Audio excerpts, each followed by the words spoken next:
السلام عليكم ورحمة الله وبركاته. عندما أدراتشو عندما رفداتشو زاري بزيه بأمير عبد الله الدراش سلا سلام سلا فكر سلا هاجراتشن ملكا منت لمن نجاجر بزيه بوتا تجنينتنا. أنا يتوسنو كجزء أنصار يتوسنو قم بلنستي عندنا يتشاو يمفلقاتشون ሁለት ኮንሴፕቶች ብቻ በመናገር ንግግሬን እቋጫለሁ። የመጀመሪያው አብዛኛው በሀገራችንም ይሁን በዓለም ላይ እየተፈጸሙ ያሉ ችግሮች፣ ግጭቶች፣ ጸቦች የመሬት የባለቤትነት ጥያቄ ጋር የተያያዘ ነው። የኔ ሀገር ነው፣ የኔ ክልል ነው፣ የኔ ድንበር ነው፣ የኔ የግል የመሬት ይዞታ ነው ወዘተ። እስቲ ይህንን በሌላ አንግል ሰፋ አድርገን እንድናይ ፈለኩኝ። በእስልምናም ይሁን በክርስትና ሃይማኖት አላህ ሱብሓነሁ ወተዓላ የሰው ልጆችን ምድር ላይ ሲፈጥር ምድር ላይ ኃላፊነታቸውን የሚወጡ በአላህ በፈጠራቸው በሰባት ሰማያትና ምድሮች ላይ የነሱን ኃላፊነት እንዲወጡ አድርጎ ነው። በእስልምና ሃይማኖት ስናይ ቁርአን ላይ አላህ ሰባት ምድሮችና ሰማዮች እንዳሉ ይነግረናል። ስድስቱን እንተዋቸውና እስቲ ስለ አንዷ ምድር እንነጋገር። አንዷ ምድር ስንወስድ አብዛኛው ፓርቱ በውሃ የተሸፈነ ነው። 1/4 አካባቢ የሚሆነው ላይ ነው ሰው ይኖራል የሚባል። ይህንን ወስደን ከዚህ አጠቃላይ ምድር ውስጥ አፍሪካ ምን ያህል ፐርሰንቱን ትይዛለች ብለን ስናይ ከሰባቱ አንዱ አነሰ። ከአንዱ መሬት ደግሞ አፍሪካ እንደገና ለብቻ ስናያት አነሰች። ከአፍሪካ ደግሞ ኢትዮጵያን ስናይ ይበልጥ አነሰች። ከኢትዮጵያ ደግሞ አንዱን ክልል ወይንም ሀረሪን ክልል ወስደን ስናይ የበለጠ አነሰች። ምናልባትም ሀረሪ ክልል ከኢትዮጵያ ስፋት ውስጥ 0.3 0.4% አካባቢ። ከሀረሪ ክልል ደግሞ የሆነን ወረዳ ወይንም ቀበሌን ስናይ ደግሞ ይበልጥ አነሰ። ከዛ ቀበሌ ደግሞ የሆነን ሰፈር ስናይ እሱም ይበልጥ አነሰ። ከዛ ሰፈር ደግሞ ሰዎች በድንበር የሚጣሉበትን 200 ካሬ ሜትር ያላቸውን የሁለት ሰዎችን ቤት ስናይ ኦልሞስት ዜሮ ገባ ማለት ነው።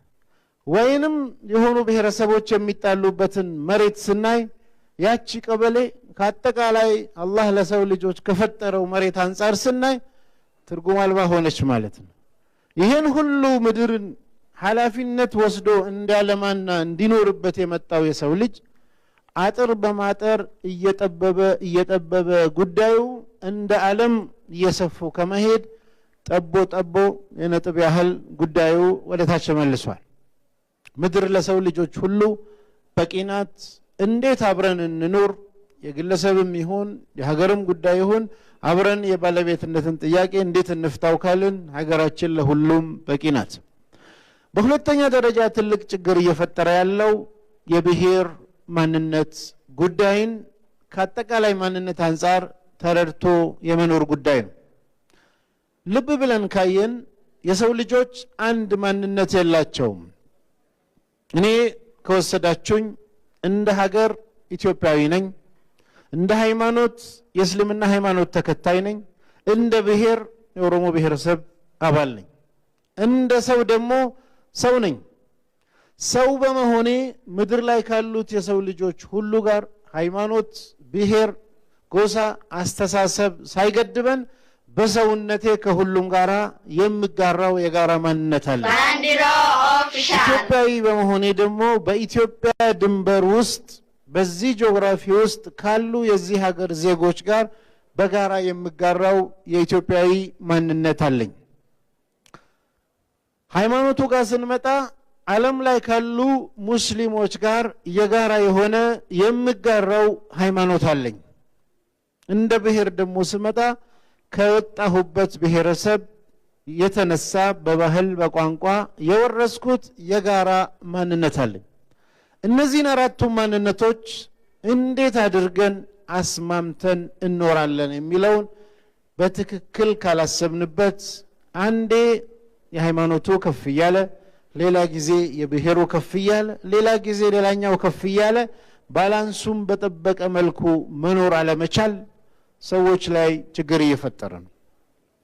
ትልቁም የጸቦች ምክንያት እየሆነ ያለው የብሔር ማንነት ጉዳይ ነው። እንደ እስልምና ሃይማኖት ካየን ሰዎችን በብሔርና በጎሳ የከፋፈለው አላህ ነው። ቁርአን ላይ አላህ يا أيها الناس إنا خلقناكم من ذكر وأنثى وجعلناكم شعوبا وقبائل لتعارفوا إن أكرمكم عند الله أتقاكم إلى እናንተ የሰው ልጆች ሆይ ከወንድና ከሴት የፈጠርኳችሁ ጎሳና ነገድ ያደረኳችሁ እኔ ነኝ ይላል። ለምን ሲባል ሊተአረፉ እንድትተዋወቁ ይላል።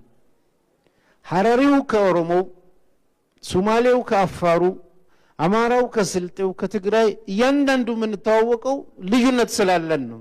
የተለየ ቋንቋ የተለየ ማንነት ስላለን እንድንተዋወቅ ነው። ዓለም ላይ ሁሉ ያለ ሰው ሐረሪ ቢሆን ወይ ኦሮሞ ቢሆን ወይ አማራ ቢሆን ዓለም ታስጠላለች።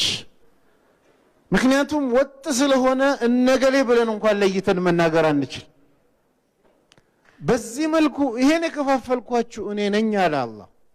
ዓላማውም እንድትተዋወቁ አለ።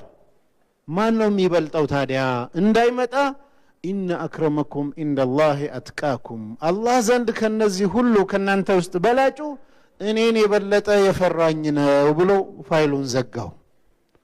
ነብዩ መሐመድ ሰለላሁ ዐለይሂ ወሰለም ደግሞ በሐዲስ الناس كأسنان المشط የሰው ልጅ እንደማበጠሪያ ጥርስ እኩል ነው ብለው ፋይሉን ዘጉ።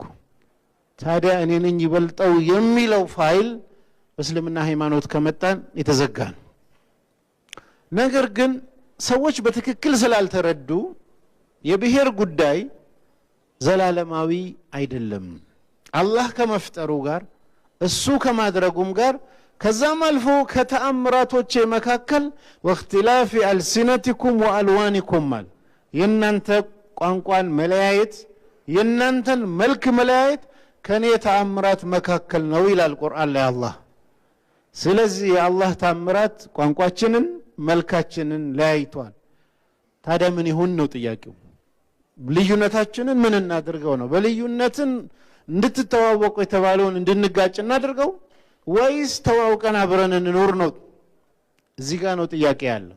ለምሳሌ ልብ ብለን ካየን ይህ ሁሉ ተአምር ከመሆኑ ጋር የሰው ልጅ መጀመሪያ የተጀመረው አዳምና ሐዋን ይዞ ነው። በሃይማኖቶች አይደል አንድ ነበረ አዳም፣ ከጎኑ ሐዋ ወጣች፣ ሁለት ሆኑ፣ ልጆች ወለዱ። ልጆቻቸው ሲዋለዱ ዛሬ 7 ቢሊዮን ተኩል አካባቢ ተደረሰ። ወደ ኋላ ስንመለስ ሁላችንም ከአንድ ዘር ነው የተፈጠርነው፣ ከአደምና ከሐዋ ዘር። መንገድ ላይ ግን በሂደት ሰዎች ምን እየሆነ ይመጣል? የገሌ ዘር ናቹራል ነገር ነው። ለምን? ቁርአንንም ስንወስድ የኢብራሂም ዝርያዎች የኢብራሂም ዘሮች ይለናል፣ የኑህ ዘሮች ይለናል። የገሌ ዘር ስንል በአጭር ጊዜ ውስጥ ዘራችን የሚሄደው ወገሌ ስር ነው። በረጅም ጊዜ ካየን ሁሉም አደም ስር ነው የሚገባው። አሁን ልብ ብለን እንየውስት አንድ ብሎ ጀመረ ሰው መጨረሻ እስከ የውመል ቂያማ ይቀጥላል። ዘር የሚባለው ነገር በተለይ ቋንቋና ብሔር ዓለም ላይ እስከ የውመል ቂያማ የሚቀጥል ዘርም የለም ብሔርም የለም። ሁሉም ምድር ላይ ጠፊዎች ናቸው። ለምን? መጀመሪያ ለምሳሌ ኢብራሂምን ወሰዱ፣ አብርሃምን። አይሁድ የሚባሉ ህዝቦች አረቦችንም ስንወስድ አስላቸው ከኢብራሂም ነው ሁለቱም። ግን በጊዜ ሂደት ኢብራሂም ማንን ወለዱ? እስማኤልና ይስሐቅን ወለዱ። ይስሐቅ ደግሞ ያዕቆብን ወለደ። ያዕቆብ ነው እስራኤል ተብሎ የእስራኤል ልጆች ተብለው የአይሁድ ቋንቋ እየተናገሩ ያሉት። በአብርሃም ዘመን አይሁድ የሚባል የለም። ከሱ በኋላ የመጡ ናቸው። ዘራቸውን ሲቆጥሩ ወደዛ ይገባሉ እንጂ የለም። ወደ ኋላ ስንመለስ የተወሰነ ዓመት በኋላ አሁን ኢትዮጵያ ውስጥ ያለ ዘር ሁሉ በሌላ መተካቱ አይቀርም፣ ናቹራል ነው። ይሄን ምሳሌ ብጠቅስላችሁ እኔ ዛሬ 4 ልጆች ቢኖረኝ 4 ልጆች ቢወልዱ እነሱም 4 ልጆች ቢወልዱ እየተባዛን 4 ብንሄድ ከ300 ዓመት በኋላ ከ10 ትውልድ በኋላ የኔ ልጆች የነበሩ ምን ይሆናሉ ብዛታቸው 1,058,000 ይደርሳል። እስቲ ካልኩሌሽን ያዙና 4 ነበሩ፣ 4 ወለዱ፣ 4 ወለዱ፣ 4 ወለዱ። 10ኛው ላይ ስትደርሱ አንድ ትውልድ 30 ዓመት ነው ብላችሁ ወስዳችሁ 300 ዓመት ላይ 1,058,000 ይደርሳል። ያኔ የአህመዲን ጀበል ዘር ይባላል። በቃ እንደዚሁ ነው ሁሉም ዘር የተፈጠረው፣ የተለየ ነገር የለም ፎርሙላ። ስለዚህ በዚህ መልኩ ዘር የተፈጠረን ዘር ዕለተ ትንሣኤ እስክንሄድ መጀመሪያ እኔ ዛሬ ኦሮሞ ነኝ ይላል። ቅድም ባልኳችሁ መሰረት ብቀጥል የሚቀጥለው ከ300 ዓመት በኋላ ወይ በጎሳ ደረጃ የኔን ስም መጥቀሳቸው አይቀርም፣ ወይ ከፍ ካለና ከበዛ በብሔር ደረጃ የገሌ ብሔር የገሌ ዘር ማለታቸው አይቀርም። የገሌ ብልን ስንል ከማን ወጣን የሚለውን ለመግለጽ ነው። በዚህ መልኩ ነው እያንዳንዱ የተፈጠረው። ወደ ኋላ በሄድን ቁጥር እየጠበበ ሄዶ አንድ ሰው ላይ ይደርሳል። ወደዚህ በመጣን ቁጥር እየቀጠለ እየበዛ ይሄዳል። አላህ በቁርአን ላይ ምን ይለናል? ስለዚህ ልብ ብለን እንድናይ ነው። በተለይ ሙስሊሞች ፈኢዛ ኑፊኸ ፊሱሪ ዕለተ ትንሣኤ ደርሶ ቀንዱ ሲነፋ ፈላ አንሳበ በይነሁም የውመኢዚን፣ በዚያን ጊዜ የዘር የዝምድና ትስስር የሚቆጠረው ነገር ሙሉ ለሙሉ ይጠፋል። በዕለተ ትንሣኤ ጀነት ለመግባት እስቲ ኦሮሞዎች ለብቻ ተሰለፉ፣ ሶማሌዎች ለብቻ ተሰለፉ፣ ሀረሪዎች የሚባል ነገር የለም። መቁጠር ከተጀመረ እስከ አደም ነው ልንያያዝ። እኔም አባቴን አባቱም አባቱን እያለ ሲሄድ ዕለተ ትንሣኤ ያለው ሰው ሁሉ የአንድ አዳም የሚባል ሰው የልጅ ልጆች ሆነው ስለሚገኙ ወደ ኋላ እንቁጠር ብንል ዛሬ ለመተዋወቅ ፐርፐዝ፣ አብሮ ለመኖር ፐርፐዝ፣ ቋንቋችንን ለማሳደግ ባህላችንን ለመጠበቅ ምድር ላይ ለማኔጅመንት ፐርፐዝ የመጣ ጉዳይ እንጂ ዘላቂ ነገር አይደለም። ስለዚህ ይሄን በመረዳት ቋንቋችንን ማክበር አለብን፣ ባህላችንን መቀበል አለብን፣ ማንነታችንን መረዳት አለብን። ይሄን ስንል ስለ ዘራችን አንወቅም አይደለም፣ ስለ ዘራችንም ባህላችንንም አንጠብቅም አይደለም። ነቢያችን ነቢዩ መሐመድ ሰለላሁ ዐለይሂ ወሰለም ምን ብለዋል? ተአለሙ ሚን አንሷቢኩም ማ ተሲሉነ ቢሂ አርሓመኩም፣ ስለ ዘር ግንዳችሁ ተማሩ ዝምድና መቀጠል እንድትችሉበት። ዓላማውም የምናውቀው የኛ ዘመድ የትኞቹ ናቸው ብለን ዘመዳችንን ለመቁጠር እንጂ የሰው ልጅ በጠቅላላ እንደማበጠሪያ ጥርስ እኩል ናቸው። ይሄንን ሁል ጊዜ ማስታወስ አለብን። ቅድም ባልኩት መሰረት በብሔር ውስጥ ያሉ ሰዎች ከቋንቋና ከባህላቸው ከታሪካቸው የተያዘ የጋራ ማንነት አላቸው። ሃይማኖት ተከታዮች ሙስሊምም ይሁን ክርስቲያን ከሃይማኖቱ የተነሳ የጋራ ከሃይማኖት ተከታዮች ጋር አንድ አይነት ማንነት አለው። ሀገርም አብረን ስንኖር የጋራ ኢትዮጵያዊ ማንነት አለ። በአጠቃላይ ደግሞ ምድር ላይ ያለ ሰው ሁሉ ሰው በመሆኑ ምክንያት ሰዋዊ የሆነ የጋራ ማንነት አለው። እነዚህን አራቱን አንዱን በደፈጠጥን ቁጥር የተደፈጠጠበት አካል ሪአክት ማድረጉ አይቀርም። ቋንቋ የተበደለ ባህሌ ተገፋ ብሎ ካለ ገፊ እንዳለ ሪአክሽን ይኖራል። ልክ እንደ ኒውተን ፊዚክስ ሰርድለው ላይ አክሽንና ሪአክሽን አይቀርም። ከዚህ ከተገፋ ያም ተደራጅቶ ይመልሳል። መሰረቱ በዚህ መልኩ አብረን ለመኖር ትልቁ መሰረቱ ፍትህ መስፈን ነው። ፍትህ ካለ ፉክክሩም ይቀንሳል። ፍትህ ካለ ሰዎች የፈለጉትን በሃይማኖታቸው፣ በብሔራቸው፣ በማንነታቸው የሚያስቡበትም ጊዜ አይኖርም። መብታቸው በትክክል ከተከበረ። መብት ካልተከበረና በደል ካለ ግን ሰዎች ምን ያስባሉ? ሰራተኞች መብታችን ተጠቃ ሲባል እንደ ሰራተኛ እንደራጅ ይላሉ። የሆነ ሰፈር ያሉ ሰዎች ችግር ሲደርስባቸው የዚህ ሰፈር ሰዎች ብለው እንደራጅና የደረሰብን ሪአክት እናርግ ይላሉ። ሌላ አካባቢ ደግሞ ስንሄድ የሆነ ብሔር ተከታዮች ቋንቋችን ተጠቃ ሲሉ ቋንቋችንን ባህላችንን ለመመከት እንደራጅ ብለው በሱ መሰረት ላይ ተደራጅተው ሪአክሽን የሚመጣው ችግር ሲኖር ነው። ስለዚህ ይህን ግምት ውስጥ ከተን በተቻለ መልኩ ኢትዮጵያዊነትም ሙስሊምነት ወይ ክርስቲያንነትም ኦሮሞነት ወይ አማራነትም ሰውነትም አራቱም የሚጋጩ ነገሮች አይደሉም። የሚያጋጩ ሰዎች በኮንሴፕት ደረጃ እነሱ ጋር ነው ችግር ያለው።